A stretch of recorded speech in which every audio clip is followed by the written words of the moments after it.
Bonjour. La légende veut qu'une impératrice chinoise nommée Lei Zhu, ayant vu tomber d'un arbre dans sa tasse de thé bouillant un cocon soyeux, l'en retira et eut l'idée de divider le fil en l'enroulant autour de son doigt, qu'il réchauffa en douceur. En le tissant, elle fit naître la sériciculture, qui lui vaudra un statut de déesse. Ver à soie. C'est un nom qui en dit long.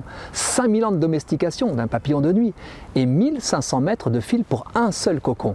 La soie est filée par la chenille du Bombyx du mûrier, Bombyx mori, seul insecte domestique.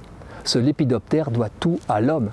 Les sociétés asiatiques l'ont élevé depuis si longtemps et ont tant fait évoluer ce Bombyx qu'il n'existe pas à l'état sauvage, même s'il peut encore s'hybrider avec une autre espèce.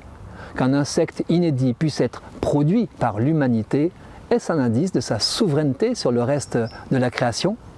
Comme certaines femelles d'autres papillons nocturnes, celles du Bombyx du mûrier ne volent pas. Le mâle s'en approchera, bruissant des ailes, accouplement, ponte, et en quelques jours, la vie de l'imago s'achève. L'œuf hiberne, la chenille se nourrit exclusivement de feuilles de mûrier blanc. Après 3 mues, elle filera son cocon pour s'y enfermer dans sa chrysalide. S'il veut l'exploiter, l'éleveur ne laissera pas l'adulte en sortir, car il romprait le précieux fil de soie. Sa récolte s'effectue après ébouillantement du cocon qui permettra de dévider un fil inimitable, d'un seul tenant, ultra fin, plus solide qu'un acier de même diamètre, excellent isolant et d'un moelleux divin. Mais il faut dévider des milliers de cocons pour vous habiller d'une robe de soie.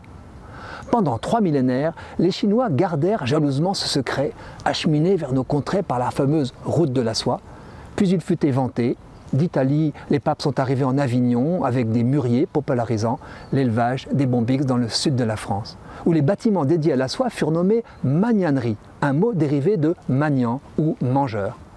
À partir de Louis XI, les rois encouragèrent cet élevage indissociable de la culture de l'arbre nourricier. C'est une véritable science. Le ver à soie exige 4 repas par jour et une parfaite hygiène pour éviter les maladies contre lesquelles le grand Pasteur fit progresser les sériculteurs.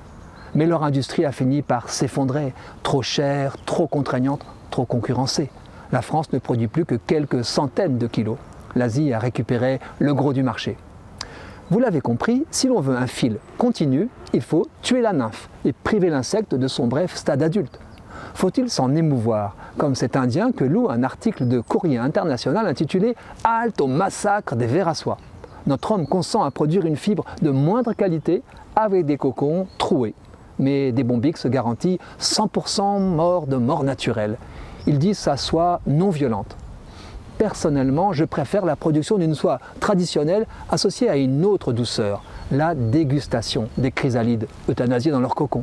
Elles sont, paraît-il, délicieuses, nutritives, faciles à cuisiner et excellentes pour la santé.